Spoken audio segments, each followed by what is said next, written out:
Chapter 10.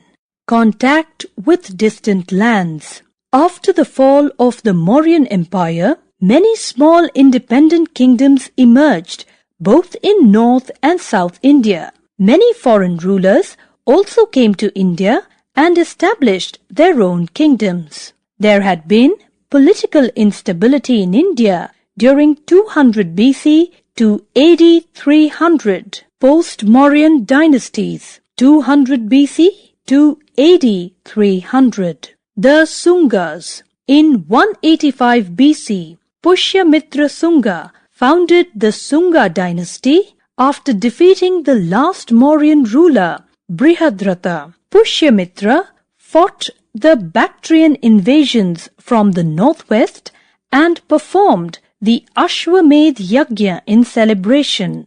The Sungas ruled for about 112 years and were succeeded by the Kanva dynasty. The Kanva dynasty remained in power from 72 BC to 27 BC.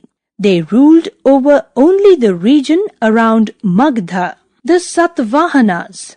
The Sunga and Kanva rulers failed to build a powerful empire as the Mauryas had done earlier. The Satavahanas ruled over central India in the region around Nasik.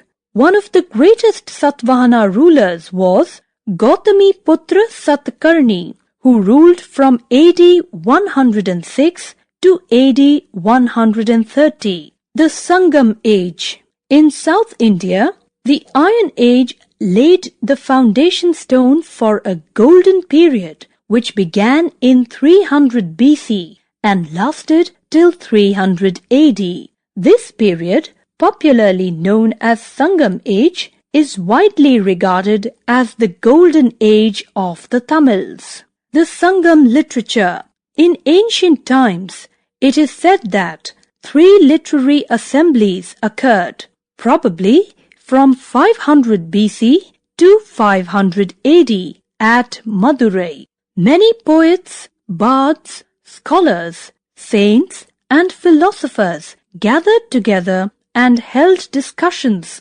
and composed poetry. The compilations of the early Sangam assemblies are mostly lost except Tirakappiyam, the grammar of the Tamil language from the second Sangam. Kingdoms of South India. With the growth of trade, 3 kingdoms in South India came into prominence. They were the Cholas, the Cheras, and the Pandyas. 1. The Chola kingdom was also called Chola Mandala. The earliest Chola ruler was Karikela, who is said to have defeated the combined forces of the Pandyas, the Cheras, and 11 minor chieftains. The Cholas were powerful from 200 BC to AD 400. 2. The Cheras, also known as Kerala Putra, ruled over present-day Kerala on the Malabar coast. Their capital was Vanji. 3. The Pandyas controlled the region around Madurai and parts of Tiruchirappalli. It was famous for pearls, which they exported to Rome. Life of the people. The life of the people was also simple. People lived in both villages and towns. Agriculture was the main occupation of the people. The people who lived in towns and coastal areas were engaged in trade. Music, dance, poetry, and recitation were the chief amusements of the people. Administration. The king was the supreme authority. He was assisted by a council of ministers and many officials. There also existed a body called the Sabha. It advised the king on important matters. Local issues of administration were looked after by local bodies. Economy. The southern kingdoms were very rich. They had abundant natural resources and a flourishing trade.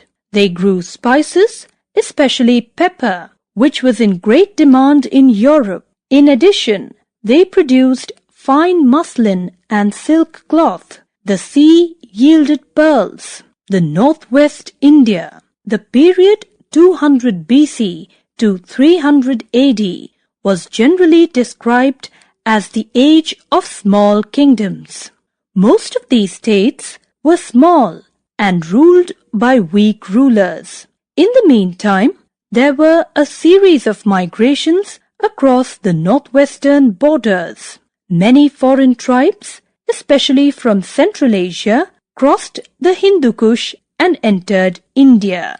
These were the Indo-Greeks, the Pallavas, the Shakas, and the Kushanas. The Indo-Greeks. They were the descendants of the Greek general who were ruling in Iran and northern Afghanistan.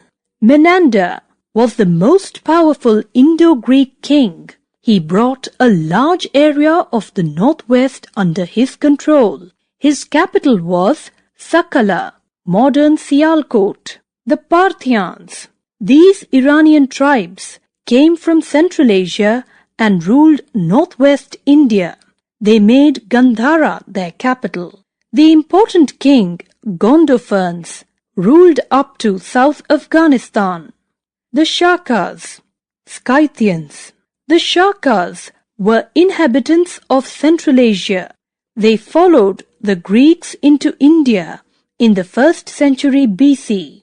They settled down in western India and gradually spread all over this region. The most powerful Shaka ruler was Rudradaman, AD 130 to AD 152.